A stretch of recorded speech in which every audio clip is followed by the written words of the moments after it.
ప్రధాన దూత అయిన మిఖాయేలు అపవాదితో వాదించుచు, అయితే ప్రధాన దూత అయిన మిఖాయేలు అపవాదితో వాదించుచు మోషే యొక్క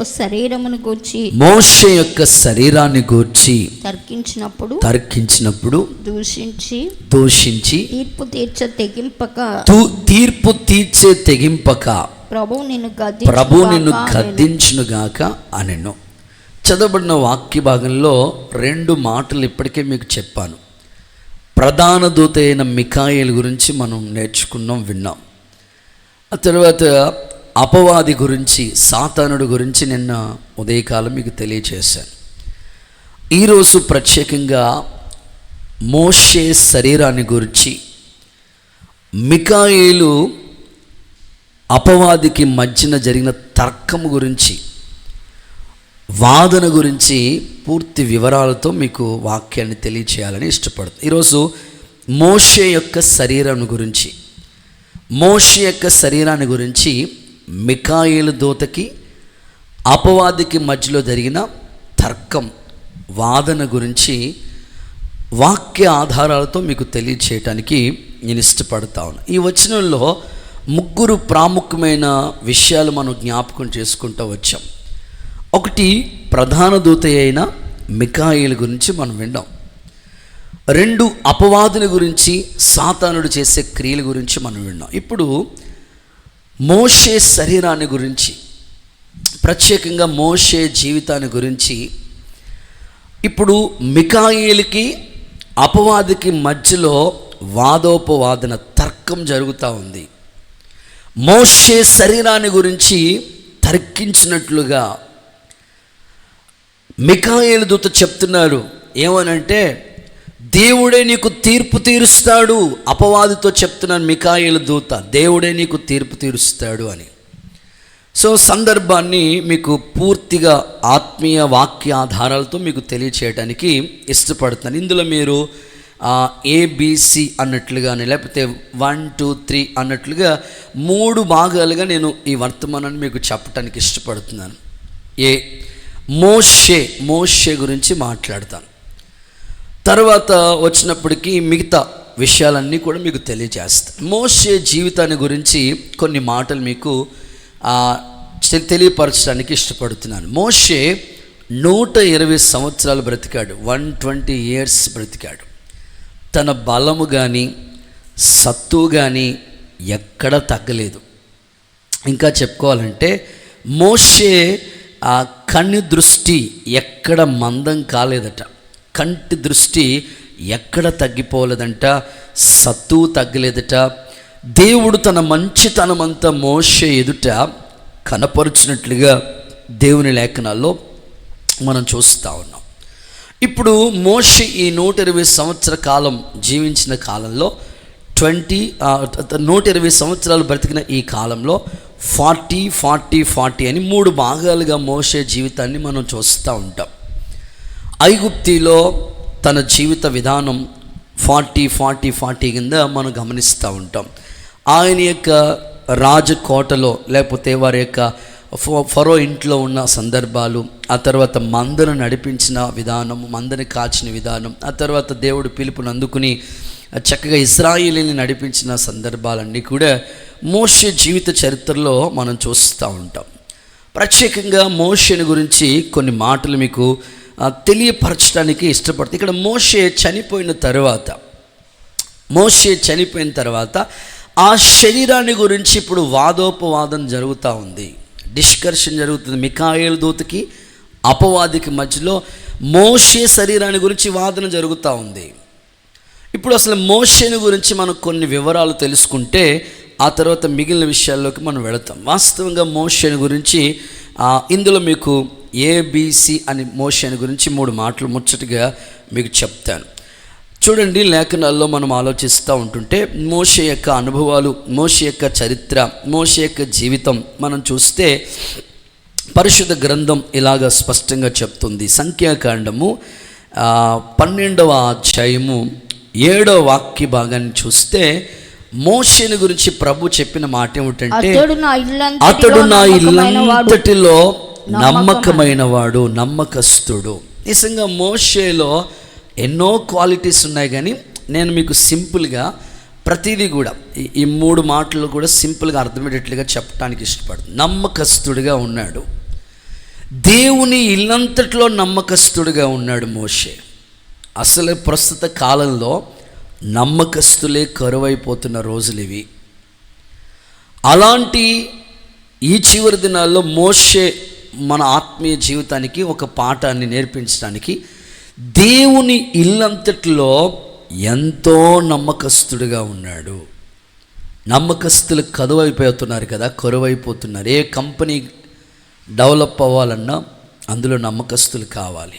ఒక బిజినెస్ డెవలప్ అవ్వాలన్నా, ఒక సేవ అభివృద్ధి పదంలో నడిపించబడాలన్నా నమ్మకమైన పరిచారకులు కావాలి, నమ్మకస్తులైన సంఘస్థులు కావాలి, నమ్మకమైన సేవకులు కావాలి.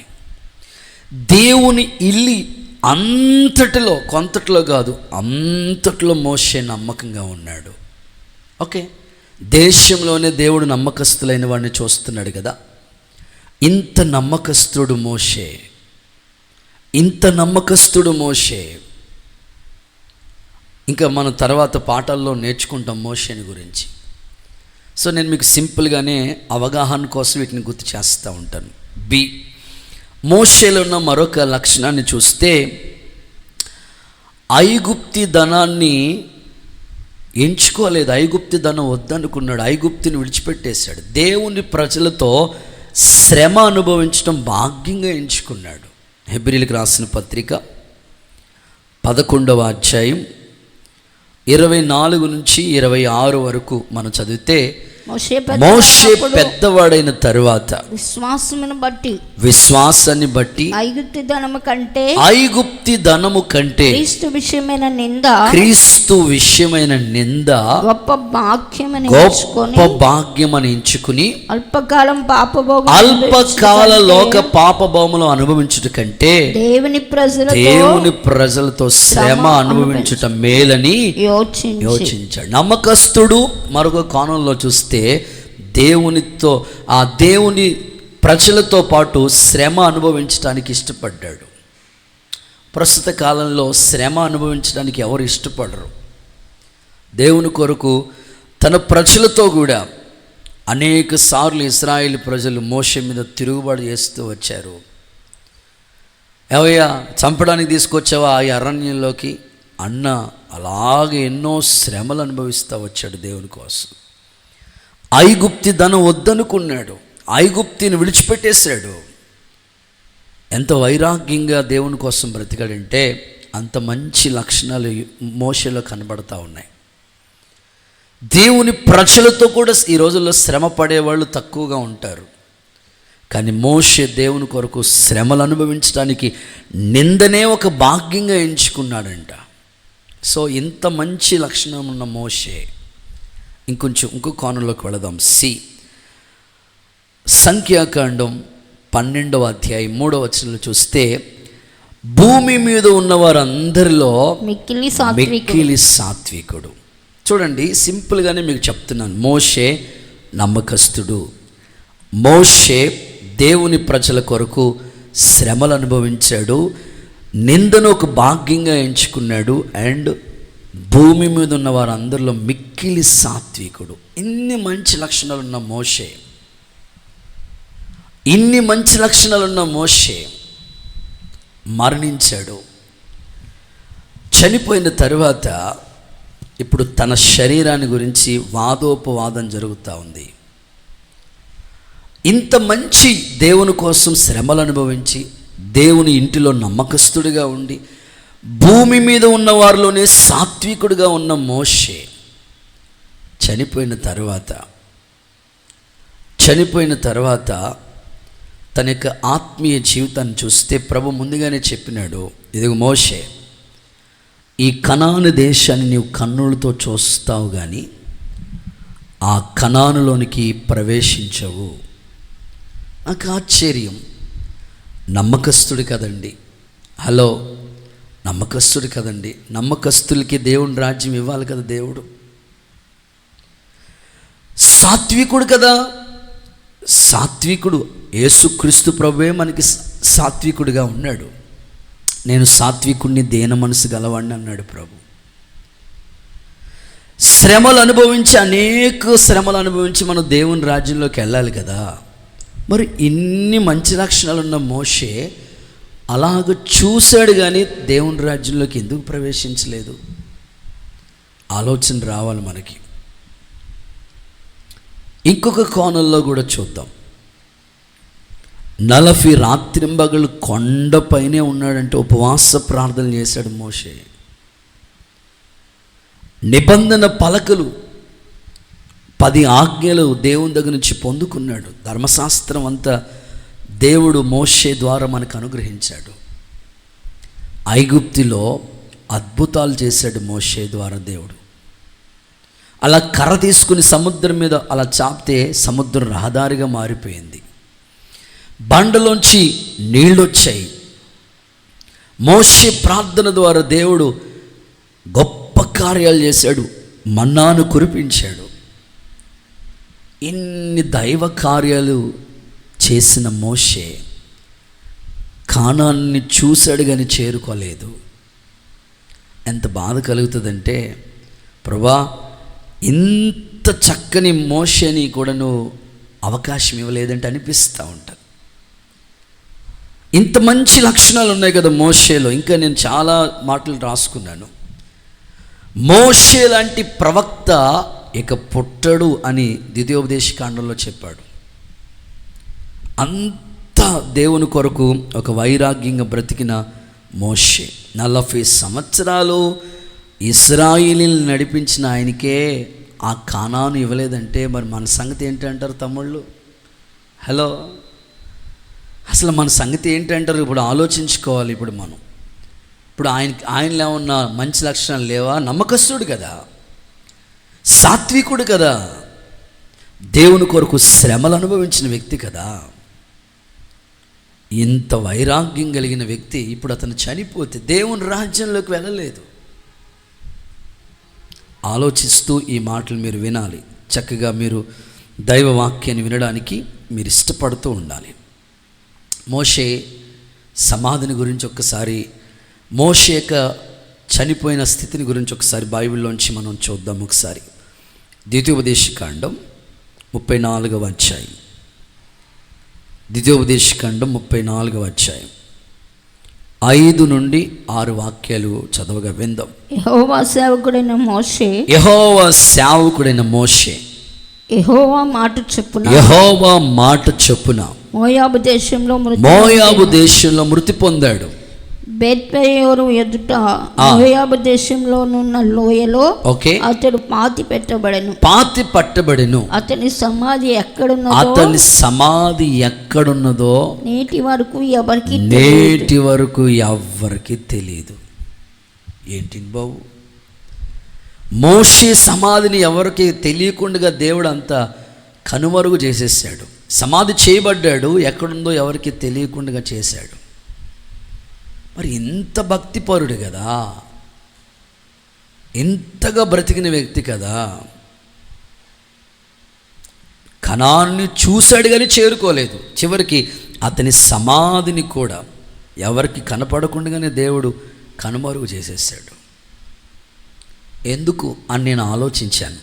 ఎందుకని ఆలోచించానంటే, ఇశ్రాయేలీయులకి మోషే ఒక నాయకుడిగా ఉన్నాడు. ఇల్లంతట్లో నమ్మకస్తుడే. ఇంకా చెప్పుకోవాలంటే ప్రత్యక్షపు గుడారం దేవుడు చెప్పిన ఆ మాదిరి చొప్పునే, ప్రత్యక్షపు గుడారం అంతా కొండ మీద చూపిన మాదిరి చొప్పునే నిర్మించడానికి మోషేను దేవుడు వాడుకుంటూ వచ్చాడు. ఎన్ని కార్యాలు చేశాడండి అసలు మోషే. ఆ మాటలో చెప్పాలంటే పాత నిబంధన గ్రంథం ఇశ్రాయేలీయులకి మోషే ఒక చక్కని లీడర్. అసలు ఇప్పుడు అతను చనిపోతే అతని సమాధి కూడా కనపడకుండా దేవుడు కనుమరుగు చేసేసాడు. కనాన్ని చూస్తావు కానీ చేరుకో అందులో ప్రవేశించడానికి అవకాశం లేదు. ఐగుప్తు నుంచి యోర్దాను వరకు ఇశ్రాయేల్ నడిపించాడు, కనాను చేరుకోలేదు. ఇప్పుడు మోషే సమాధిని కనపడకుండా దేవుడు కనుమరుగు చేశాడు. ఎందుకు అని ఆలోచిస్తే, ఓ చోట ప్రభు చెప్తా ఉంటాడు, నేను నిన్ను, అక్కడ దేవుడు ఓ మాట చెప్తా ఉంటాడు. ఇశ్రాయేలు ప్రజల గురించి మాట్లాడుతూ ఏమంటాడంటే, మోషేను గురించి ప్రభు మాట్లాడుతూ ఒక సందర్భాన్ని ఏమని మాట్లాడాడంటే, ఆ సందర్భాన్ని నేను చదువుతూ ఉన్నప్పుడు నాకు అనిపించిన ఆలోచనలు ఇవన్నీ కూడా మీకు జ్ఞాపకం చేస్తూ ఉన్నాను. నీవు అతనికి నోరుగా ఉంటావు, నీవు అతనికి దేవుడుగా, అతడు నీకు నోరుగా ఉంటాడు, నీవు అతనికి దేవుడుగా ఉంటావు. సో ఈ అనుభవాలు మనం చూస్తూ ఉంటాం. ఓ మాటలో చెప్పాలంటే, ప్రజల దృష్టికి మోషే ఎలా కనబడ్డాడంటే, నిజంగా దేవుడు ఎవరో తెలియదు కానీ మోషే దేవుళ్ళలా కనపడుతున్నారు వాళ్ళకి. మోషే వాళ్ళకి దేవుడిగా కనపడుతున్నాడు. ఎందుకు అన్నయ్య అని అంటే, ప్రస్తుత కాలంలో కూడా చూడండి, చాలామంది భక్తులు సమాధులు, ఇప్పుడు చాలా చోట్ల సమాధులు కట్టారు కదా. బైబిల్ మిషన్ సంస్థ స్థాపించిన దేవదాసయ్య గారు, ఆయన సమాధి గుంటూరులో పెద కాకనని ఆ ప్రాంతంలో పెద్ద సమాధి కట్టారు. మందిరం దగ్గరలోనే కట్టారు. నేటికి కూడా చాలామంది భక్తులు ఆ సమాధి దగ్గరికి వెళ్ళి ఆ సమాధి దగ్గర మట్టి తెచ్చుకుంటూ ఉంటారు. మట్టి తెచ్చుకుంటారు.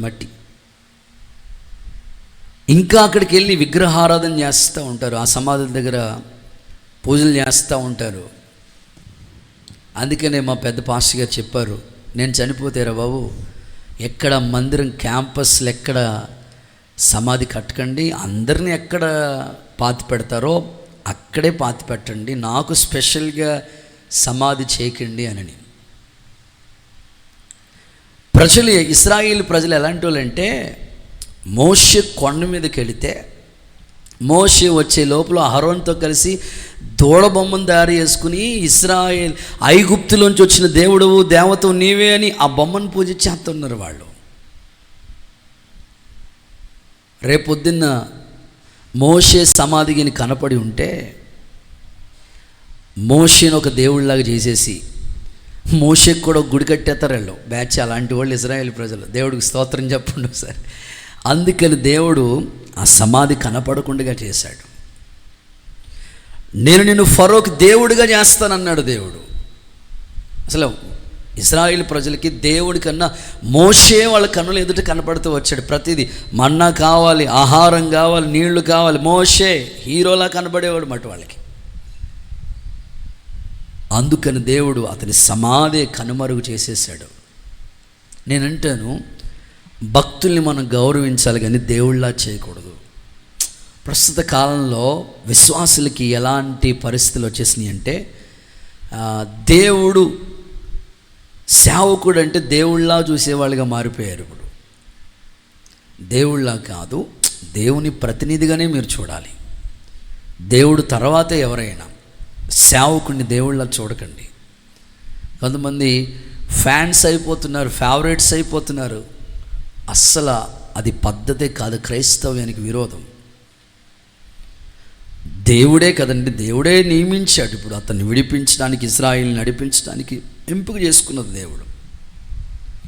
దేవుడు ఆలోచించి, అసలు ఇతన్ని సమాధిని మనకు చేస్తే ప్రజలు ఇక్కడ ఏదో గుడి కట్టేస్తారు, వాళ్ళ బొమ్మకే విగ్రహారాధనే తీసుకొచ్చేసి చేసేసారు అని ఆలోచించి అతని యొక్క సమాధే లేకుండా, నేటి వరకు సమాధి చేయబడ్డాడు, ఎక్కడ సమాధి చేశారో కూడా ఆ ప్లేసే లేకుండా కనుమరుగు చేసేసాడు దేవుడు. నేను ఒకసారి గుడారాల పండుగకి రెగ్యులర్గా వెళుతూ ఉంటాం. మన టీంని కూడా చాలా సందర్భాల్లో తీసుకుని వెళుతూ ఉంటాం. ఒకసారి తీసుకుని వెళ్ళాను. బ్యాచ్లుగా ఏరియా నుంచి వస్తారు. ఒక్కొక్కరికి ఒక లీడర్ని పెట్టి, ఒరే బాబు జనాలు ఎక్కువగా ఉంటారు, జాగ్రత్తగా ఉండండి మీరు అని 10 మందికి ఒక లీడర్ని అప్పగించి నేను సేవకుల్ని కలవటానికని వెళ్ళాను. ఓ బ్యాచ్ కనపట్లేదు. ఇక మనకి బస్కి టైం అయిపోతుంది, అసలు వాళ్ళకి సాయంకాలం వల్ల చెప్పేద్దాం అని, అసలు పలానా టైంకి మెసేజ్ అయిపోయినంటే మనం బస్సు ఎక్కి వెళ్ళిపోతాం, రెడీ అవ్వండి. అసలు కనపట్లేదు, ఆ టీమే కనపట్లేదు. సాయంకాలం 4 గంటలకే చెప్దామని అందరినీ పిలిస్తే అందరికీ కనపడ్డారు, కానీ ఒక టీం కనపట్లేదు, ఓ 10 మంది బ్యాచ్ కనపట్లేదు. ఏమైపోయారా బాబు. కొంతమంది ఏం చేస్తారంటే పండగలకైనా వస్తారు, ప్రార్థనలకైనా వస్తారు, కూటాలకైనా వస్తారు, చెరుగ్గళ్ళు అమ్ముకునే దగ్గరికి వెళ్తుంటే చెరుగ్గళ్ళు తింటూ ఉంటారు. వాక్యం వినకుండా జొన్నపొత్తులు, చెరుగ్గళ్ళు, మసాలా వాళ్ళు. ఇక్కడ ఏం మీటింగ్ జరుగుతుందంటే ఇలా రోడ్ల మీద చెరుగ్గళ్ళు తింటూ ఉంటారు.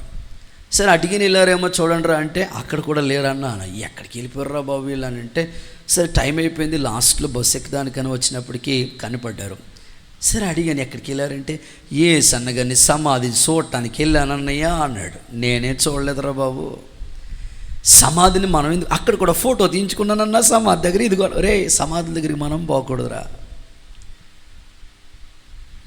ఇప్పుడు చాలామంది దైవ సేవకులకి ఎందుకు సమాధులు కట్టలేదంటే, ఇలాగే ప్రజలు మనుషుల్ని దేవుడు చేస్తున్నారు. అర్థం చేసుకోవాలి, ఆత్మీయులకి ఈ విషయాలు అర్థమవుతాయి.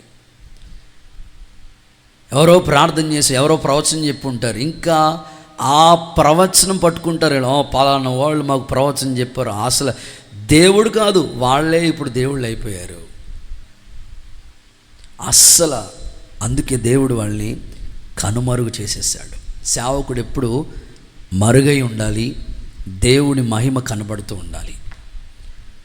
సో మీ ఆత్మీయ జీవితాల్లో మనుషుల్ని దేవుడిగా చేయకండి, మనుషుల్ని దేవుడిగా మీరు చేయకండి. దేవుడు అందుకే మోషే సమాధి కనపడకుండా కనుమరుగు చేసేసి ఎక్కడ ఉందో కూడా తెలియకుండా చేసేసాడు.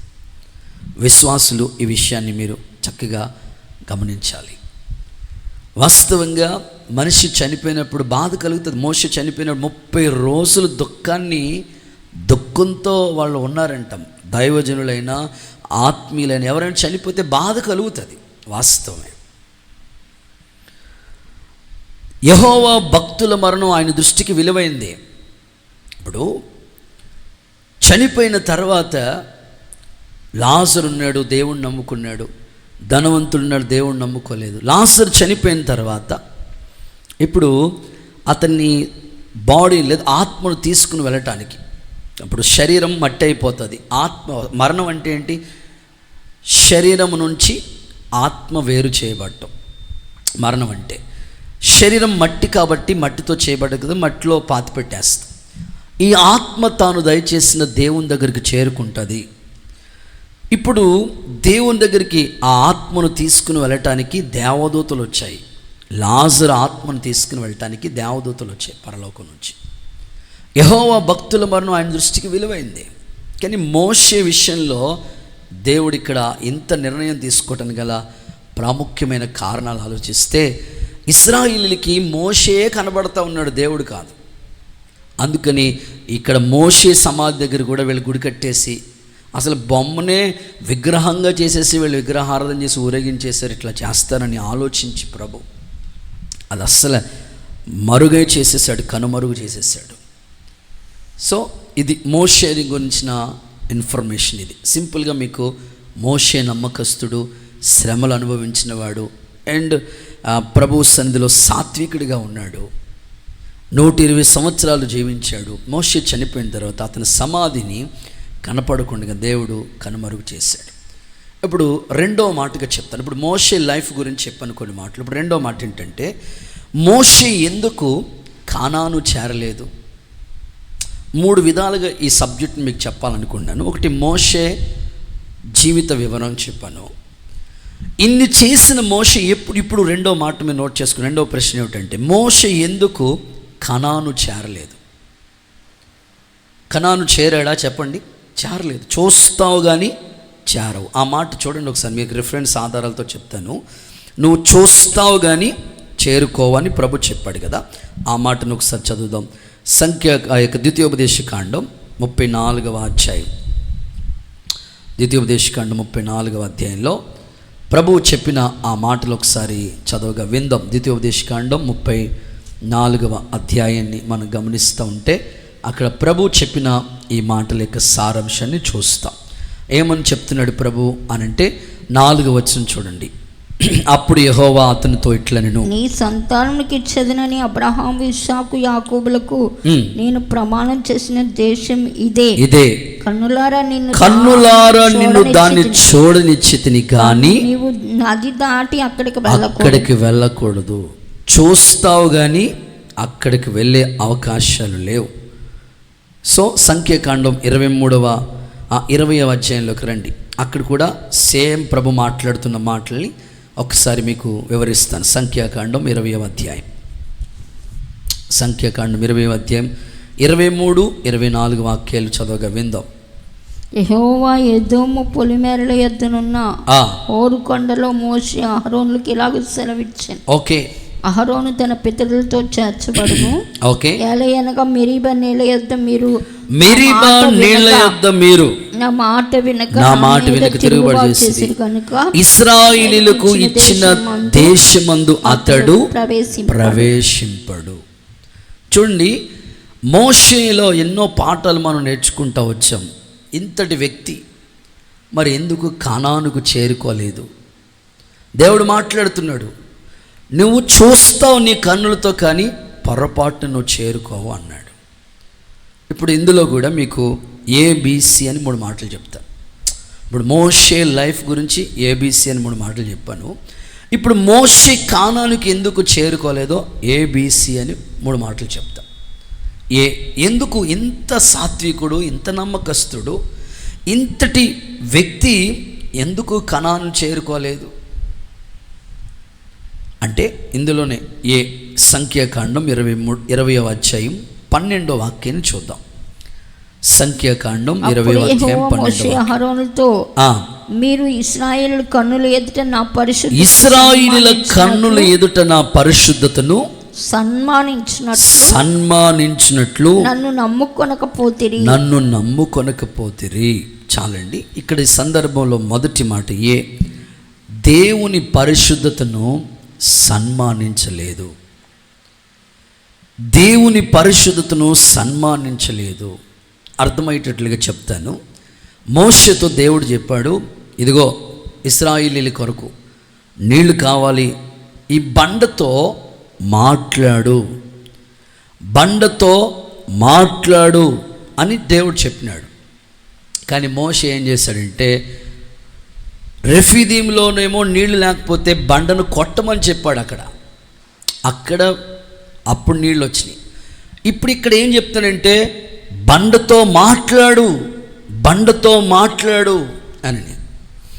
బండతో మాట్లాడమని చెప్తే ఆ బండతో మాట్లాడటం మానేసి బండను 2 సార్లు కొట్టినట్లుగా, దేవుని మాట వెనక దేవుని పరిశుద్ధతను సన్మానించలేదు మోషే. అందుకని కానానుకి చేరుకోవటానికి అవకాశం ఇవ్వలేదు దేవుడు. ఈరోజు మిమ్మల్ని అడుగుతున్నాను, మోషే నమ్మకస్తుడైన మోషే, సాత్వికుడైన మోషే, దేవుని కొరకు శ్రమలను అనుభవించిన మోషే కనానుకు చేరుకోకపోతే నీ సంగతి ఏంటంటావు? ఒకసారి ఆలోచించు. అందుకే మన పెద్దోళ్ళు చెప్తూ ఉంటారు, భలే సామెతలు చెప్తూ ఉంటారు. ఒకడంట మొత్తం గోదావరి, సముద్రం, మొత్తం అన్ని కాలువలన్నీ ఈదుకుంటూ వెళ్ళిపోయేవాడంట. వెనకాల పిల్లకాలంలో పడి చచ్చాడంట. అన్నీ ఈదేసుకున్నాడు కానీ వెనకాల పిల్లకాలం మాత్రం ఎదలపోయాడు. చెప్తారు కదా, బూడిదలో పోసిన పన్నీర్ అన్నట్లుగా అంతా బాగానే ఉంది. అప్పుడప్పుడు చెప్తూ ఉంటానమాట, ఇలాగా ఒక అమ్మాయికి పెళ్లి సంబంధాలు చూస్తూ ఉన్నారంట. పెళ్ళి కొడుక్కి ఎలాంటైనా మంచి అలవాట్లు ఉన్నాయా, చెడ్డ అలవాట్లు ఉన్నాయా అడుగుతారు కదండి. ఏం చదువుకున్నాడు, ఏంటి, ఇల్లుందా, ఉద్యోగం చేస్తున్నాడా, ఎట్లా ఏంటి అని వివరాలు కనుక్కుంటూ ఉంటారు. పెళ్లి కూతురు వాళ్ళు అడిగారంట పెళ్లి కొడుకుని. పెళ్లి కూతురు వాళ్ళ ఫాదర్ అడుగుతూ వచ్చారంటే, ఏమన్నా పెళ్లి కొడుకు ఏమన్నా చెడ్డ అలవాటు ఉందా, ఎలా ఉంటాడు, బిహేవియర్ ఎలా ఉంటుంది అని. సరే, పెళ్లి కొడుకు వాళ్ళ తల్లిదండ్రులు, వారి కుటుంబ సభ్యులు చెప్తారంట, మా అబ్బాయి అస్సలు ఎంత మంచోడంటే అంత మంచోడండి, ఎలాంటి చెడ్డ అలవాట్లు ఏమీ లేవండి, అన్నీ పర్ఫెక్ట్, మంచిగా ఉంటాడండి. గాని అదే గానిలోనే ఉంది పెద్ద గూని అన్నట్లు.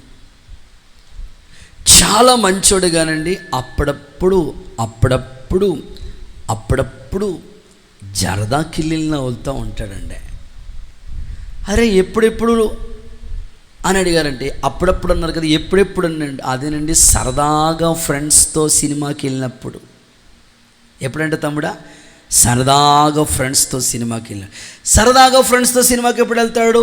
అప్పుడు సరదాగా డ్రింక్ చేసినప్పుడు. సరదాగా ఎప్పుడు డ్రింక్ చేస్తాడు? సరదాగా ప్యాకెట్ ఆడినప్పుడు. అంటే అన్ని అలవాట్లు ఉన్నాయి. ఇప్పుడు మోషే అంత బాగానే ఉంది, కానీ దేవుని పరిశుద్ధతను సన్మానించలేదు, దేవుని మాట నమ్మలేదు.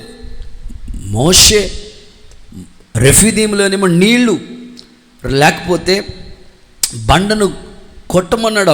ఇక్కడ మాట్లాడమన్నప్పుడు ఆయన మాటను సన్మానించాలి కదా, గౌరవించాలి కదా, ఆయన మాటకు విధేయత చూపించాలి కదా.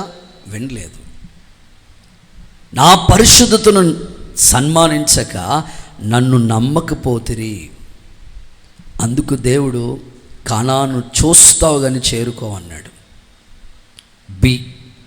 ద్వితీయోపదేశకాండం 32వ అధ్యాయం 51వ వచనాన్ని చూస్తే, ద్వితీయోపదేశకాండం 32వ అధ్యాయం, మీరు సీను అరణ్యంలో యాలయనగా మీరు సీను అరణ్యములో కాదేశు మెరీబా నీళ్ల యొద్ద ఇశ్రాయేలు మధ్య నన్ను పరిశుద్ధపరచక ఇశ్రాయేలు మధ్యలో నా మీద తిరుగుబాటు చేసితిరి. తిరుగుబాటు రెండవది తిరుగుబాటు. క్రైస్తవుడికి ఇది ఏ మాత్రం మంచి పద్ధతి కాదు. ద్వితీయోపదేశకాండం 32:51 వచ్చిందా తమ్ముడు? చూపించావా? 32:51లో చూస్తే తిరుగుబాటు స్వభావం కనబడతా ఉంది. ఏమండి, సాత్వికుల్లోనే తిరుగుబాటు వస్తే చాలు, సాత్వికుల్లోనే తిరుగుబాటు వస్తే మరి మీ సంగతి ఏంటంటారు? అసలు మీ సంగతి ఏంటంటారు? కొన్నిసార్లు చాలా సాత్వికంగా ఉన్నవాళ్ళు, వినయంగా ఉన్నవాళ్ళు, నమ్మకస్తులన్న వాళ్ళు కొన్నిసార్లు తిరగబడిపోతూ ఉంటారు. ఏమండి, క్రైస్తవుడికి తిరుగుబాటు అనేది రాకూడదు. నేను ఆలోచించాను, ఏమండి ఇంత సాత్వికుడు భూమి మీద ఉన్న వాళ్ళందరిలో మిక్కిలి సాత్వికుడు అని చెప్పాడు కదా దేవుడు అతని గురించి. ఇలాంటి ఆయన తిరగబడ్డాడంటే తిరుగుబాటు స్వభావం, దేవుని మాట వినకుండా తిరుగుబాటు. మాట్లాడమన్నప్పుడు మాట్లాడాలంతే, బండను కొట్టమన్నప్పుడు కొట్టాలి. అలా కాకుండా చెప్పినట్లు చేయకుండా అవిధేయత చూపించి తిరుగుబాటు చేయటం అది ఆత్మీయత కాదు. ఈరోజు మీ ఆత్మీయ జీవితంలో మోషే తిరుగుబాటు చేయటం వల్ల కానాను చూస్తావు కానీ చేరుకోడు. ఏమండి, 40 సంవత్సరాలు వాళ్ళతో ఎన్ని శ్రమలు పడి వాళ్ళని నడిపించి, అసలే ఇజ్రాయిల్ ప్రజలంటేనే తిరుగుబాటు చేసేవాళ్ళు. అలాంటి వాళ్ళని ఎంతో సహించుకుని భరించుకున్న వ్యక్తి సడన్గా తిరగబట్టం ఏంటి? అందుకే మనకి దేవుడు ఒక పాఠాన్ని చెప్తున్నాడు. యోధా ఈ పత్రిక రాయటం యొక్క ముఖ్య ఉద్దేశం ఏంటంటే, బాబు మోషే లాంటి సాత్వికుడే, మోషే లాంటి నమ్మకస్తుడే ఇలా తిరగబడ్డాడు, అందుకే చూశాడు కానీ చేరలేదు. మీరు జాగ్రత్త పడండి.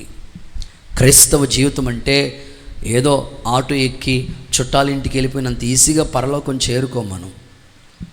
దేవుని రాజ్యం చేరుకోవటం కొరకు వాక్య ఆధారాలతో మన ఆత్మీయ జీవితాలు కట్టబడుతూ ఉండాలి. చూస్తావు కానీ చేరుకోవంటే అది చాలా బాధను కలిగించే మాట కింద ఉంది కదా.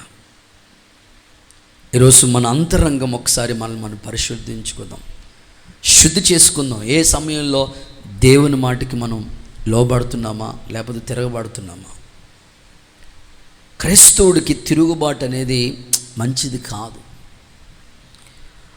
ఎప్పుడు కూడా లోబడటంలోనే ఎన్నో ఆశీర్వాదాలు దేవుడు దాచిపెట్టాడు. నా మాట వెనుక వాళ్ళు తిరగబడ్డారు.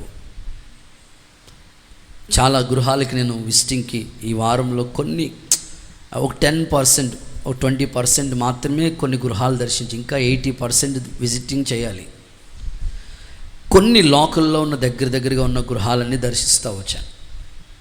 ఒక ఇంటికి వెళ్ళాను ప్రార్థన చేయడానికి. వెళితే ఆ తల్లి చెప్తుంది, అన్నా వాడు చూస్తే 6th క్లాస్ 7th క్లాస్ చదువుతున్నాడు, నా మీద తిరగబడిపోతున్నాడు అన్న వీడు అని వాళ్ళ అమ్మ చెప్తే, అక్కడే మోకాళ్ళు ఎంచి, రే ఎప్పుడు పొరపాటును కూడా అమ్మ మీద తిరగబడతానని, తిరుగుబాటు చేయనని ఇప్పుడు అమ్మ దగ్గర ఒప్పుకోవాలి, నువ్వు పశ్చాత్తాపడు. ఎందుకురా, నిన్ను పెంచి పెద్ద చేసి ఈ స్థాయికి తీసుకురావాలని తల్లిదండ్రులు నీకు ఫీజులు కడుతున్నారు కదా, అలాంటి అమ్మ నాన్న మీద ఎట తిరగబడతాను, కాలు మీద పడి క్షమాపణ కోరుకో అన్నాను. నిజంగా నేను చూస్తున్న వెంటనే అలా కాలు మీద పడిపోయాడు. వాళ్ళ అమ్మ చెప్పింది, అన్నయ్యుడు స్కూల్కి వెళ్ళినంతసేపు బాగానే ఉండేవాడు, ఫ్రెండ్స్ ఉన్నారు, వీడికి చాలామంది ఫ్రెండ్స్ ఉన్నారు, ఆ ఫ్రెండ్స్ని బట్టి ఈ స్వభావం వచ్చేసింది అని. మన పిల్లలు కూడా మన ఇంట్లో మనకి లోబడినట్లు ఉంటారు, స్కూల్కి వెళ్ళిన తర్వాత కాలేజ్కి వెళ్ళిన తర్వాత ఫ్రెండ్స్ సర్కిల్ ద్వారా అంతే వాళ్ళ స్వభావం మారిపోతూ ఉంటుంది. ఈరోజు దేవుని సందులో మీ ఆత్మీయ జీవితంలో మోషే సాత్వికుడే, కానీ ఇశ్రాయేలు ప్రజలతో వాళ్ళు తిరుగుబడి చేసే ప్రజలు, లోబడని ప్రజలు, అలాంటి స్వభావం మోషేలోకి వచ్చేసిందంటే ఎంత బాధను కలిగించే విషయం అసలు. అందుకే పెద్ద దైవజనుడు చెప్తా ఉండేవాడు, సేవకులు పిల్లలు లోకస్తులతో కానీ కనీసం తెలియని వారితో కానీ ఫ్రెండ్షిప్ చేయనిచ్చేవారు కాదు. మీకు దేవుని సన్నిధి అంతే, ఇంకెవరు పడితే వాళ్ళతో ఫ్రెండ్షిప్ చేసి వాళ్ళ క్రియలు మీరు నేర్చుకోకూడదు. మోషే కనాను చేరుకోకపోవడానికి గల కారణం, రెండవదిగా మనం ఆలోచిస్తే తిరుగుబాటు స్వభావం అతనిలో కనబడింది. దేవుని మాటను ఎప్పుడు ఎదిరించకుండా లోబడినట్లుగా ఉండి మరలా తిరుగుబాటు చేసే ఆ అనుభవంలో మనకి ఉండకుండా తగ్గించుకుందాం, దేవుని మాటకి విధేయత చూపిద్దాం. ప్రభు మిమ్మల్ని దర్శించునుగాక. మోషే కనానుకు ఎందుకు చేరుకోలేదంటే సంఖ్యాకాండం 20వ అధ్యాయం 10వ వాక్య భాగాన్ని కూడా మనం చూద్దాం. సంఖ్యాకాండం 20వ అధ్యాయం 10. అహరోనులు ఆ బండ ఎదుట సమాజమును పోగు చేసినప్పుడు అతడు వారితో, ద్రోహులారా వినుడి. ద్రోహులారా ఏమండి, దేవుని ప్రజల్ని ఏమని పిలుస్తున్నాడు తెలుసా? ద్రోహులారా అన్నాడు. ద్రోహులారా, అయ్యి బాబాయ్, ఆ మాట చూడండి. అసలు దేవుడు తన స్వరక్తం ఇచ్చి సంపాదించుకున్న సంఘం, మీరు విలువ పెట్టి కొనబడిన వారు, మీరు మీ సొత్తు కాదు, మీరు మీ సొత్తు కాదు, చాలు, మీరు మీ సొత్తు కాదు. అలాంటి దేవుడు రక్తం ఇచ్చి కొనబడిన ప్రజల్ని మనం దూషించడానికి మనకెక్కడది హక్కు? అందుకే సేవకులు విశ్వాసుల్ని ఎప్పుడు కూడా తిట్టకూడదు, వాళ్ళని గద్దించి వాక్యం ద్వారా సరిచేయాలి, కానీ వాళ్ళని పొరపాటును కూడా తిట్టకూడదు. వాక్యం అదే చెప్తుంది, నా ప్రజలను ద్రోహులారా అని పిలిచాడు మోషే. దేవుని పోలికలో చేయబడిన ప్రజలు, దేవుడు స్వరక్తం ఇచ్చి సంపాదించుకున్న స్వాస్థ్యం, దేవుని ప్రజల్ని తిట్టే హక్కు మనకెక్కడది? ద్రోహులారా అని మాట్లాడుతున్నాడు. అప్పటి వరకు బాగానే ఉన్నాడు, సడన్గా కోపమంతా తట్టుకోలేకపోయినట్టున్నాడు మనోడు. కొంతమంది చూడండి చాలా నెమ్మదిగా కనబడుతూ ఉంటారు. నేను ఆ మధ్యకాలంలో ఒక కుటుంబస్తులతో మాట్లాడుతున్నాను. వాళ్ళు చాలా పెద్ద ఫ్యామిలీ, ఎక్కువ మంది కుటుంబ సభ్యులు అన్నమాట, అక్క చెల్లెళ్ళు, అన్నదమ్ములు, ఆ మాటలు చెప్పాలంటే పొట్ట సైన్యం అంతా ఎక్కువ మంది జనాభా ఉంటారన్నమాట. నేను వాళ్ళ కుటుంబ సభ్యులతో మాట్లాడుతూ ఇలా అన్నాను అనమాట, తల్లిగారు, మీ కుటుంబ సభ్యుల్లో అందరూ బాగానే మంచిగానే ఉంటారు, ఇంకొక కుటుంబం మీ సభ్యులు చూశాను, వాళ్ళు ఎప్పుడు సైలెంట్గా ఉంటారు, వస్తారు వెళ్ళిపోతూ ఉంటారు, సైలెంట్గా ఉంటారు, ఏంటి వాళ్ళ ఫ్యామిలీ బ్యాక్గ్రౌండ్ ఏంటమ్మా అని అడిగితే ఆ తల్లి నాతో చెప్పిన మాట ఏంటంటే, అన్నయ్య గారు మీరు అనుకున్నంత ఏం కాదండి అన్నయ్య గారు, ఆమె సైలెంట్ కిల్లర్ అండి అన్నది. స్తోత్రం చెప్పండి. ఒకటి సైలెంటు కిల్లర్ రౌడీ అండి బాబు. మా కుటుంబంలోనే ఆవిడ పెద్ద రౌడీ అండి బాబు. సైలెంట్గా గొంతుకు వేస్తూ ఉంటుందండి, సైలెంట్గా పక్క వాళ్ళకి ఆ లింకులు పెట్టేస్తూ ఉంటుందండి, సైలెంట్గా ఆ కుటుంబాల్లో చిచ్చు పెట్టేస్తూ ఉంటుందండి. ఇక్కడ విషయాలు అక్కడికి తీసుకెళ్ళి మాట్లాడుతూ ఉంటుందండి. అమ్మో, నేను అనుకున్నాను, అమ్మో సైలెంట్గా ఉండేవాళ్ళని అంత ఈజీగా నమ్మకూడదేమో. సైలెంట్, ఆ తల్లి చెప్తుంది, వాళ్ళ చుట్టాలే, వాళ్ళ బంధు, సైలెంట్ కిల్లర్ అండి బాబు మా ఇంట్లో కూడా అంటుంది. బాబు అనిపించింది నాకు. ద్రోహులారా, ఆ మాట ఎంత దారుణంగా ఉంది, ఎంత కోపంతో ఉంటే ఆ మాట అంటాడు అసలు. అందుకే దేవుని కోపం నరుని నీతిని నెరవేర్చలేదు. ఆత్మీయులు ఈ విషయాన్ని మీరు గమనిస్తూ ఉండాలి. కోపంలో ఉన్నప్పుడే ఇలాంటి మాటలు వస్తూ ఉంటాయి. నిన్న ఒక తల్లి మాట్లాడుతూ తన భర్త గురించి మాట్లాడుతుంది. మంచిగానే ఉండేవాడండి మా ఆయన, చాలా మంచిగా ఉండేవాడండి పాస్టర్ గారు. సడన్గా ఏంటో మరి ఈ మధ్యన అన్యజనులకు బూతులు మాట్లాడేస్తున్నాడు. అవే మాటలు పిల్లలు నేర్చుకుంటున్నారు. మన నోట చాలా పవిత్రతను మనం కాపాడుకోవాలి. అందుకే ఎవరైనా మీలో భక్తిపరుడు అంటే నోటికి కళ్ళెం పెట్టుకోండి అన్నాడు. అందుకే ద్రోహులార అనే ఒక్క మాట అతన్ని ఈ 40 రోజులు చేసిన ఉపవాస ప్రార్థన ఏమైపోయింది? ధర్మశాస్త్రం దేవుని ప్రజలకు అందించాడు కదా. అందుకే భయమేస్తూ ఉంటుంది, ఎంత భక్తి చేసి దేవుని రాజ్యం చేరుకోకపోతే ఎట్లా. అందుకే మోషే ద్వారా కొన్ని పాఠాలు మనం నేర్చుకుంటున్నాం. కానానికి చేరుకుపోవటానికి కారణాల గురించి కూడా మీకు మాట్లాడుతూ ఉన్నాను.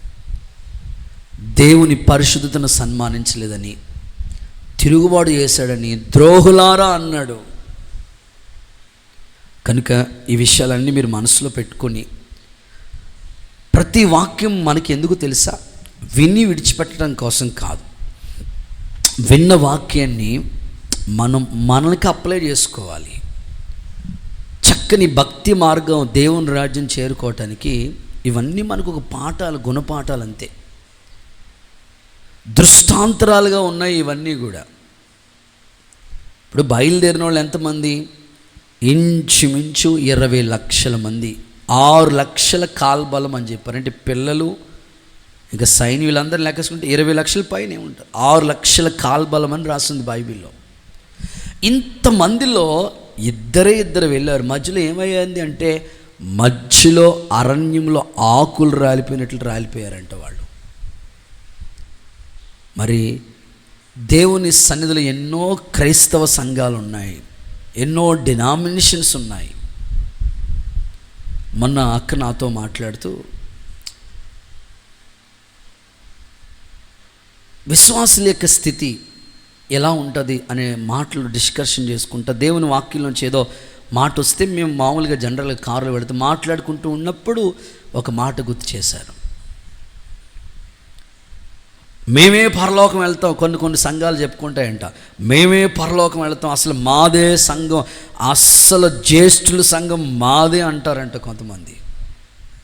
అస్సలు మా సంఘమే దేవుని రాజ్యానికి వెళ్తుంది, మాదే కరెక్ట్ భక్తి, మేమే అని పొంగిపోతూ ఉంటారంట ప్రజలు. తీరబోసి వాళ్ళ ఆత్మీయ స్థితి గమనిస్తే, చూస్తే, వాళ్ళ అంతరంగం యొక్క స్వభావాలు చూస్తే, అసలు మేడి పండు చూడు మేలిమై ఉండును, పొట్ట విప్పు చూడు పురుగులు ఉండేను అన్నట్లుగా అసలు వాళ్ళ ఆత్మీయ స్థితి చూస్తే అస్సలు కొంచెం కూడా ఆత్మీయత కనపడదంట.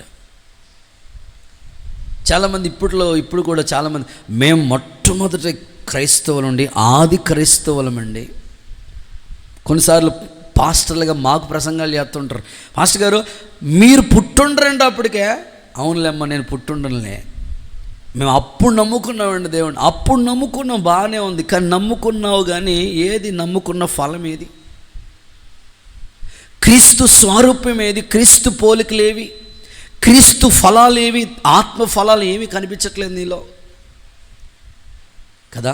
నిజంగా మన ఆత్మీయ జీవితం పరీక్షించుకోవాలి. మోషేనే దేవుడు విడిచిపెట్టకపోతే మన సంగతి ఏంటి అసలు? అందుకనే ఈరోజు మీకు వాక్యము పరిశీలించుకోండి. వాక్యాన్ని చదివి విడిచిపెట్టడం కాసుకోం, కానీ మన ఆత్మీయాన్ని ఒక్కసారి మనల్ని మనం పరీక్షించుకోవటం కోసమే, జస్ట్ మనల్ని సెల్ఫ్ చెక్ చేసుకోవటానికి ఈ మాటలు. పరిశుద్ధాత్ముడు మిమ్మల్ని యేసు నామములో దర్శించునుగాక. ఓకే, ఇప్పుడు చివరి మాట చెప్తాను. మూడవది ఒకటి ఏంటంటే మోషే జీవితం గురించి మాట్లాడు. రెండోది మోషే ఎందుకు కనానుకు చేరుకోలేదో చెప్పాను. మూడవది మోషే శరీరాన్ని గురించి వాదన, మోషే శరీరాన్ని గురించి తర్కం. ఇప్పుడు డిస్కషన్ జరుగుతుంది. ఏం జరుగుతుంది? ఇప్పుడు యోధా పత్రికలోకి వద్దాం. యోధా పత్రిక 1వ అధ్యాయం 9వ వాక్యాన్ని ఇప్పుడు చదువుదాం. యోధా పత్రిక 1వ అధ్యాయం 9వ వాక్యాన్ని. అయితే ప్రధాన దూత అయిన మిఖాయేలు అపవాదితో వాదిస్తూ మోషే యొక్క శరీరాన్ని గురించి తర్కించినప్పుడు దూషించి తీర్పు తీర్చ తెగింపక ప్రభు నిన్ను గద్దించునుగాక. నేను ప్రధాన దూత అయిన మిఖాయేలు ఇప్పుడు మోషే శరీరాన్ని గురించి మోషే శరీరాన్ని గురించి తర్కిస్తూ ఉన్నాడు. నేను చెప్పాను మీకు, దూత అంటే స్త్రీ కాదు, పురుషుడే. బైబిల్లో దూత అనే సందర్భాలు చాలా ప్రాముఖ్యంగా రాశారు. అందుకని ఇక్కడ మిఖాయేలు దూత తర్కిస్తూ ఉన్నాడు. మోషే శరీరాన్ని గురించి తర్కిస్తూ ఉన్నాడు. మోషే శరీరాన్ని గురించి అపవాదుతో తర్కిస్తూ ఉన్నాడు. ఎందుకో తెలుసా? మనిషి మరణించిన తర్వాత శరీరం మట్టిలో పాతి పెడుతుంది, ఆత్మ తాను దయచేసిన దేవుని దగ్గరికి చేరిపోతుంది. అయితే ఇప్పుడు ఈ శరీరం, మోషే శరీరాన్ని గురించి అపవాదం ఏం చేస్తుందంటే, దేవదూతలు ఇప్పుడు దేవుని యొక్క ఆత్మ దైవ సన్నిధికి చేరుకోవటానికి సిద్ధంగా ఉన్నాయి, ఆత్మ తీసుకుని వెళ్ళటానికి. ఇప్పుడు ప్రధాన దూత అయిన గాబ్రియేలు దూత, అందుకే కదా బైబిల్లో చూస్తాం, ఆర్భాటంతో ప్రధాన దూత శబ్దంతో దేవుని బోరుతో ప్రభు వస్తాడు, ఆయన రాబోతున్నాడు. సో ఇప్పుడు ఈ ఆత్మ దేవుని దగ్గరికి చేరుకోకుండా ఆ శరీరంతో, మోషే శరీరాన్ని గురించి ఇప్పుడు అపవాదితో మిఖాయేలు దూత పోరాడుతుంది, వాదిస్తూ ఉంది. ఎందుకని మోషే శరీరాన్ని గురించి అపవాదితో మిఖాయేలు దూత వాదించాలి అంటే, ఇందులో ఒకే ఒక మాట నేను మీకు చదివిస్తాను. చూడండి, నిర్గమకాండం 2వ అధ్యాయం 12వ వాక్యాన్ని చూద్దాం. నిర్గమకాండం 2వ అధ్యాయం 12వ వాక్యం. తిరిగి చూచి ఎవడును లేకపోగా అతడు ఇటు అటు తిరిగి, నిర్గమకాండం 2:12. ఐగుప్తిని చంపి ఇసుకలో వాడిని కప్పి పెట్టాను. ఇసుకలో పాతెట్టేశాడంట. అటు ఇటు చూశాడంటే ఎవరైనా ఉన్నారా? ఎవరు లేరు. అంతే, ఇసుకలో పాతి పెట్టేశాడు. చాలు. ఇక్కడ చూసిన సందర్భం ఏమిటంటే, మోషే అపవాది దృష్టికి ఎలా కనబడుతున్నాడంటే నరహంతకుడుగా కనబడుతున్నాడు. అంతే కదా? ఇప్పుడు ఎందుకు వాదన చేయాలి? అపవాది ఎందుకు మోషే శరీరాన్ని గురించి తర్కించాలి అంటే, మోషే అపవాది దృష్టికి ఎలా కనబడుతున్నాడంటే, మోషే ఇద్దరు వ్యక్తులు, ఐగుప్తీయుడు ఎబ్రియుడు, ఇద్దరు మధ్యలో డిస్కషన్ వచ్చింది. ఇప్పుడు ఏం చేశాడంటే, మోషే వెంటనే ఐగుప్తీయుడు కాబట్టి మోషే ఎబ్రియుడు కాబట్టి ఏమీ చేయకుండా ఎబ్రియుడిని, ఐగుప్తీయుడిని చంపేశాడు, ఇసుకలో పాతి పెట్టేశాడు. అటు ఇటు చూశాడు. ఎవరైనా చూస్తున్నారా? ఎవరు చూడలేదు. మనం కూడా చాలాసార్లు ఎవరైనా చూస్తున్నారా? ఎవరు చూడలేదు, మింగే అయితే ఏం పర్లేదు అంతే. వాళ్ళ అమ్మ చెప్పిందంట, ఒరే ఎవరు చూసినా చూడకపోయినా దేవుడు చూస్తూ ఉంటాడు, బాబు జాగ్రత్తరా అని దేవుడి దగ్గర ఒక లడ్డు పెట్టి, ఒరే ఇది పొరపాటు నువ్వు తీసుకోవద్దు, దేవుడు చూస్తూ ఉంటాడు, అస్సలు పొరపాటును తీసుకోవద్దు నువ్వు అని. వాడు చూస్తూ ఉన్నాడు.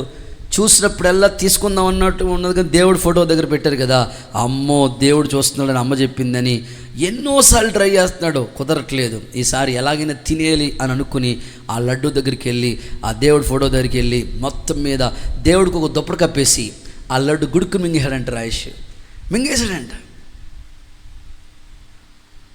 నేనంటాను, దేవుడికి నువ్వు ఎన్నిసార్లు దుప్పటి కప్పలేదు, ఎన్నిసార్లు దుప్పటి కప్పలేదు. దేవుడు చూస్తూ ఉంటాడు కదా, నీ ఉపవాసాన్ని ఆయన చూస్తూ ఉంటాడు, నీ భక్తిని చూస్తుంటాడు, యథార్థతను, నమ్మకత్వాన్ని, ప్రార్థన జీవితాన్ని. ఆయన పేరే చూచుచున్న దేవుడు ఆయన. అటు ఇటు చూశాడు, ఎవ్వరు కనబడలేదు, ఎవరు చూడలేదు అనుకుని ఇంక దేవుడికి దుప్పటి కప్పేశాడు ఆ పిల్లోడు. ఈరోజు చాలామంది క్రైస్తవులు కూడా పాస్టర్ గారికి దుప్పటి కప్పేస్తూ ఉంటారు, తల్లిదండ్రులకి దుప్పటి కప్పేస్తూ ఉంటారు, దేవుడికి దుప్పటి కప్పేస్తూ ఉంటారు. ఎవరికి కనబట్టలేదు అన్నట్లుగా వాళ్ళ ఆత్మీయ జీవితంలో భక్తిని లోకానుసారంగా నడిపించుకుంటూ ఉంటారు. అటు ఇటు చూసి ఎవరు కనబడలేదు ఇప్పుడు అనుకుని అంత్య భూమిలో పాతి పెట్టేశాడు.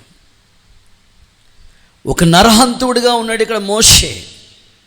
ఇప్పుడు సాతానుడు ఏమని వాదిస్తాడంటే, ఇదిగో నరహంతుకులు దేవుని రాజ్యానికి వారసులు కాదు కదా, ఇప్పుడు ఎలా తీసుకెళ్ళిపోతావు దేవుని రాజ్యానికి అని వాదిస్తూ ఉన్నాడు. అది డిస్కషన్ జరుగుతుంటా. ఇప్పుడు మిఖాయేలు దూత పోరాడి దేవుడు నీకు తీర్పు తీర్చునుగా కానని మాట్లాడుతూ ఉన్నాడు దూత. వాస్తవంగా నరహంతకులు దేవుని రాజ్యానికి వారసులు కారు, వాస్తవం అది. బైబిల్లో మనం చేసే నరహంతకులు అంటే మనుషులను చంపేయటం అని మామూలుగా అనుకుంటాం. ఇప్పుడు క్రొత్త నిబంధన ప్రకారంగా నరహంతకులు అంటే ఎవరు? మొదటి యోహాను పత్రిక చూద్దాం, కొన్ని మాటలు చదువుదాం. 3వ అధ్యాయం 3వ అధ్యాయం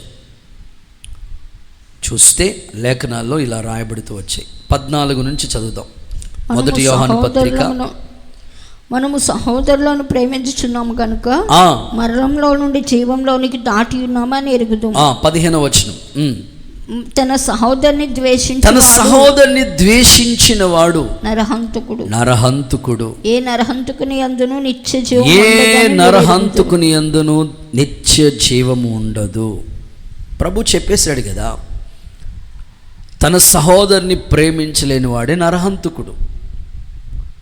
మత్తయి సువార్తలో కూడా నరహంతుకుడు గురించి, నరహత్యను గురించి ప్రభు మాట్లాడుతూ 5వ అధ్యాయం 21వ వచనం కూడా చూడండి. నరహత్య చేయవద్దు, నరహత్య చేసిన వాడు విమర్శకు లోనవును. పూర్వీకులతో చెప్పిన మాట మీరు విన్నారు కదా, నేను మీతో చెప్పిన మాట ఏమనగా, చదవక, సహోదరుని మీద కోపపడి ప్రతివాడు విమర్శకులోనవుతాడు. సహోదరుని చూచి వ్యర్థుడా అని చెప్పే ప్రతివాడు మహాసభకు లోనగును. ద్రోహి అని చెప్పువాడు నరహాగ్నికి లోనవుతాడు. అమ్మో, ఎంత మాటలు చెప్తున్నాడు చూడండి, కఠినంగా ఉన్నాయి ఈ మాటలు. సహోదరుని చూసి ద్రోహి అనేవాడు నరహాగ్నికి లోనవుతాడంట. నరహత్య చేయకూడదని మీతో చెప్పిన మాట మీరు విన్నారు. పాత నిబంధన ప్రకారంలో, పాత నిబంధన ప్రకారం అయితే ఎవరైనా నరహత్య చేస్తే అది శిక్ష. ఇక క్రొత్త నిబంధనలకు వస్తే సహోదరుని చూసి ద్వేషిస్తే చాలు, అది నరహత్య అంట. నేరము మోపితే చాలు, అది నరహత్య అంట. సహోదరుని ప్రేమించకుండా ద్వేషించడమే నరహత్య అట.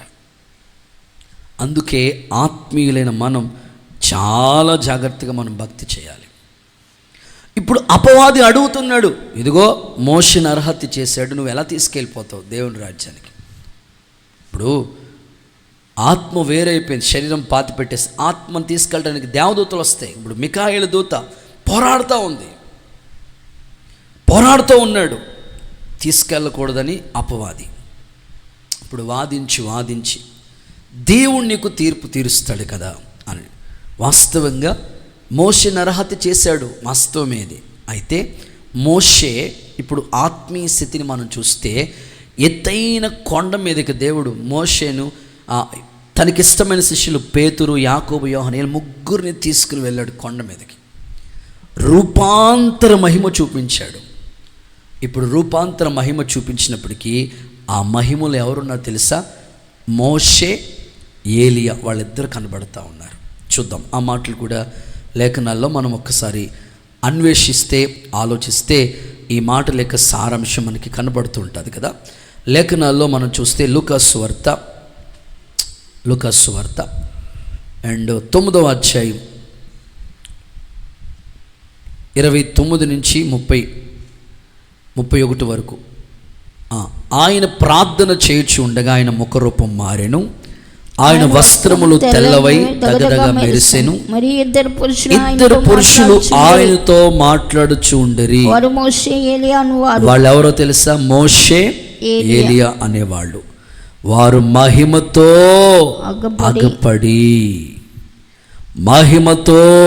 అగపడి. ఆత్మీయులైన మనం ఆలోచించవలసింది, ఇప్పుడు మోషే మహిమలో ఉన్నాడు. మహిమతో ఆ కొండ మీద ఎలా ఉన్నాడంటే రూపాంతర మహిమను చూశాడు. ఈరోజు దేవుని బిడలమైన మనల్ని ఆయన క్షమించాడు గనుకనే, మన్నించాడు గనుకనే మన పాత జీవితం అంతా పాతి పెట్టబడి మహిమ కలిగిన ఆ అనుభవాల్లో మనం సాగిపోతూ ఉన్నాం. పరిశుద్ధులు కూడా, మహిమను ధరించిన ఆ పరిశుద్ధులు కూడా దేవుని సన్నిధిలో ఆ మహిమ అనుభవాల్లో కనబడుతున్నాడు ఇక్కడ మోషే. అందుకే అపవాదితో మిఖాయిల దూత పోరాడుతూనే ఉన్నాడు. మోషేలో నరహంతకుడే అని నువ్వు వాదిస్తున్నావు, కానీ మోషే దేవుని మహిమలో ఉన్నాడు, మహిమతో ఉన్నాడు. ఆ కొండ మీద ఆ అనుభవాలన్నీ కూడా. ఒకవేళ దేవుడు తన ప్రజల్ని ఎలాగైనా క్షమించి మన్నించగలిగిన శక్తి ఆయనకు ఉంది. ఈరోజు మన ఆత్మీయ జీవితంలో ఎప్పుడు అపవాది నేరాలు మోపుతూనే ఉంటాడు. మన ఆత్మీయ జీవితాన్ని చెడగొట్టాలని వాడు ఎన్నో విధాలుగా ప్రయత్నిస్తూ ఉంటాడు. కానీ దేవుని ప్రజలు మహిమ కలిగిన వారిగా ఉండాలి. సంఘం ఎలా ఉండాలో తెలుసా? చూడండి, ఎఫెసీయులకు రాసిన పత్రిక 5వ అధ్యాయం 27వ వాక్యం చదువుదాం. ఎఫెసీయులకు రాసిన పత్రిక 5వ అధ్యాయం 27వ వాక్యం చూద్దాం. అటువలే సంఘమును ప్రేమించి, సంఘాన్ని ప్రేమించి, అది కళంకమైన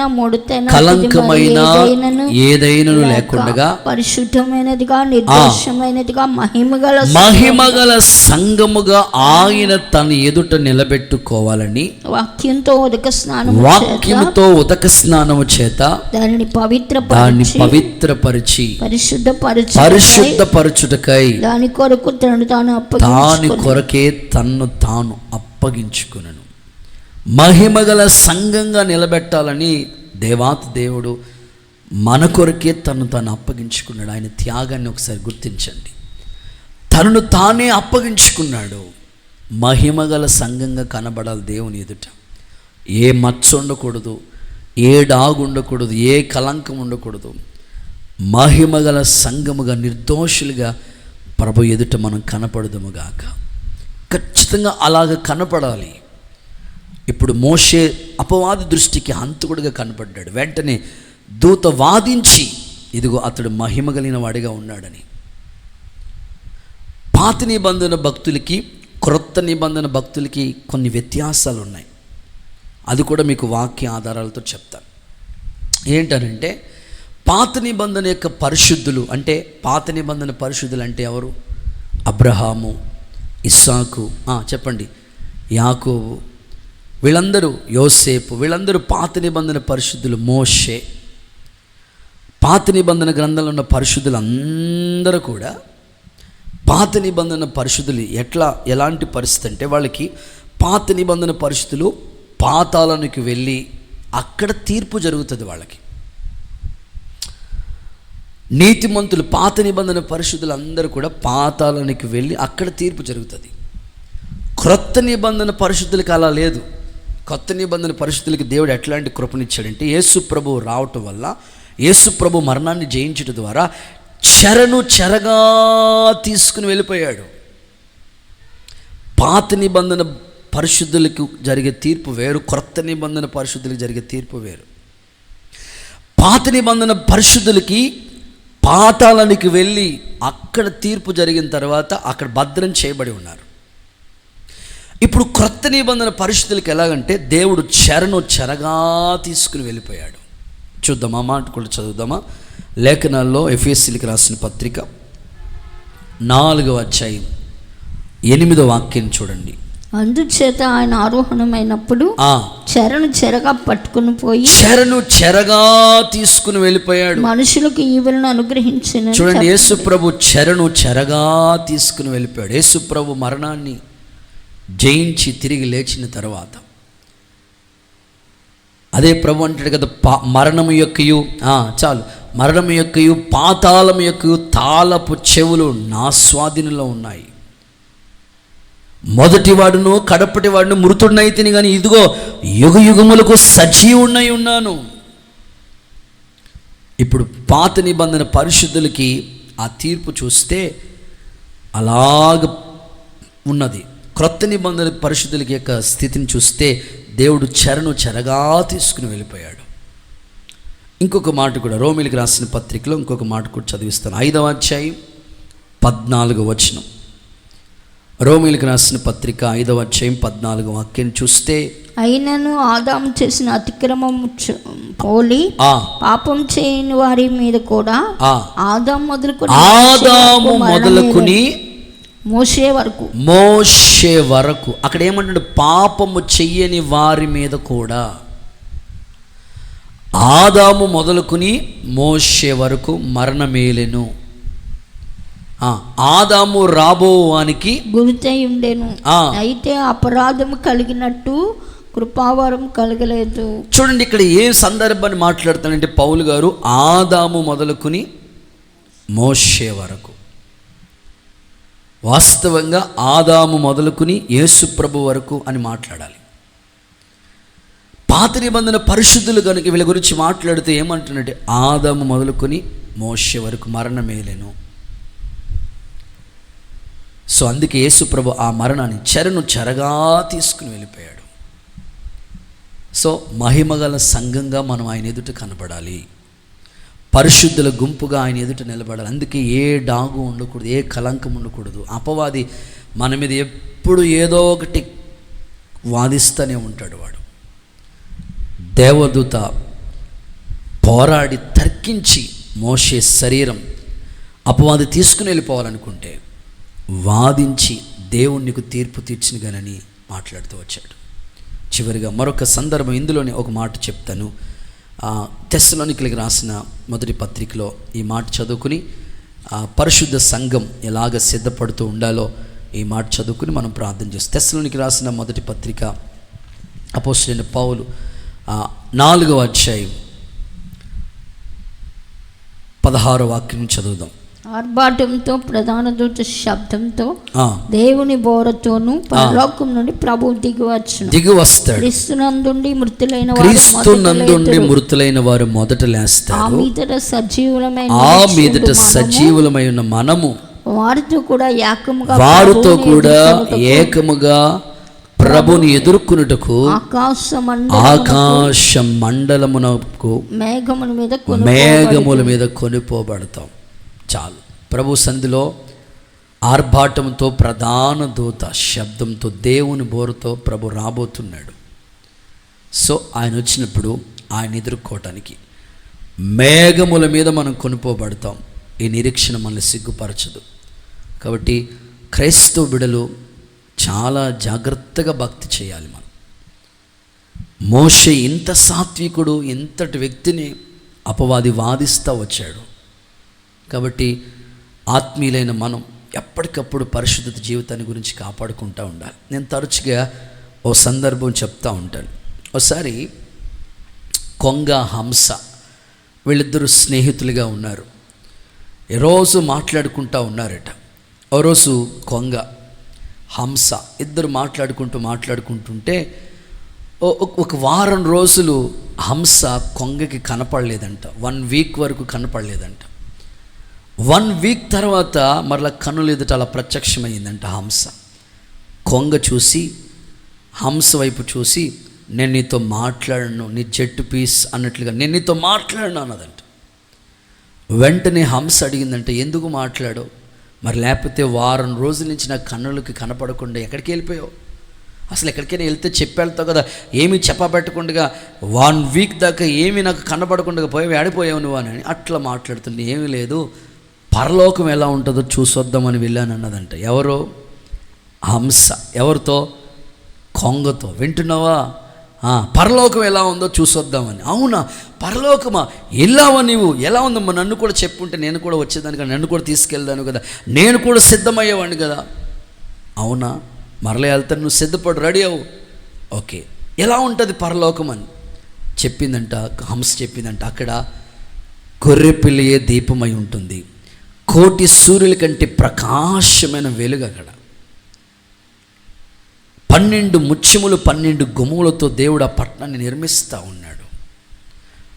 మహామహిమతో ఉండే ఆ పట్టణం అంతా, అక్కడ ఆకలి లేదు, దప్పిక లేదు. ఈ వైభవాన్ని చెప్తా ఉంటుంటే ఈ కొంగ అంతా విని విని విని అవునా నేను కూడా వస్తాను అయితే రెడీ అవ్వను, రెడీ అవుతున్నప్పటికీ ఈ కొంగ కొంచెం డౌట్ ఎక్కువ. అంత బాగానే ఉంది కానీ అక్కడ చేపలు ఉంటాయా అని అడిగిందంట. అసలు అక్కడ ఆకలే లేదు, దప్పికే లేదు, చేపలు కావాలి, చేపలు లేవా, నేను రాను బాబే టాటా అనుకుని వెనక్కి వెళ్ళిపోయిందంట. ఈ కథ యొక్క సారాంశం ఏమిటంటే, కొంగకి చేపలంటే ఇష్టం, చేపలంటే అలవాటు. దేవుని రాజ్యాన్ని, చేపలు లేనందుకు దేవుని రాజ్యాన్ని వదిలేసుకుంది. చాలామంది చిన్న చిన్న విషయాల కొరకు దేవుని రాజ్యాన్ని పోగొట్టుకుంటున్నారు అని చెప్పటానికి ఈ మాట చెప్పాను మీకు. అసలు దేవుని రాజ్యానికి మనం వారసులు కావాలంటే కొరింథీయులకు రాసిన పత్రికలోకి రండి, 6వ అధ్యాయంలోకి 9వ వచనం నుంచి చదివితే, 1 కొరింథీ 6:9, అన్యాయస్తులు దేవుని రాజ్యానికి వారసులు కానేరని మీకు తెలియదా? మోసపోకుడి, జారులైనను విగ్రహారాధికులైనను ఆడంగితనము గల పురుష సంయోగులైనను దొంగలైనను లోబులైనను త్రాగుబోతులైనను దోషకులైన దోచుకునేవారైనను దేవుని రాజ్యానికి వారసులు కారు. ఎంత లిస్ట్ ఇచ్చాడు ప్రభు ఇక్కడ. అందుకని ఈరోజు మీరు తీర్మానం చేసుకోవాలి. చిన్న చిన్నవి, ఆ కొంగ చిన్న చిన్న వాటి కోసం దేవుని రాజ్యాన్ని పోగొట్టుకుంది.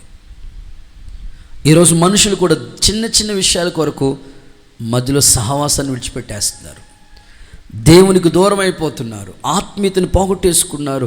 వైరాగ్యంగా బ్రతకాలవలసిన వాళ్ళు కోపావేశాలతో దేవునికి దూరం అయిపోతున్నారు. ఈరోజు ఒక పాఠం దేవుడు మనకి తెలియపరుస్తూ వచ్చాడు. మోషే శరీరాన్ని గురించి మిఖాయేలు దూత అపవాదితో తర్కించిన ఈ అనుభవాలన్నీ కూడా మనం నేర్చుకుంటూ వచ్చాం. కాబట్టి మచ్చ, డాగు, కలంకం లేని పరిశుద్ధ సంఘముగా దేవుని ఎదుట కనబడదాం. ప్రభు సందులో నేను ముగించడానికి ఇష్టపడుతున్నాను. మిఖాయేలు దూత అపవాదితో మోషే శరీరాన్ని గురించి తర్కించిన ఈ అనుభవాలు మనం నేర్చుకున్నాం.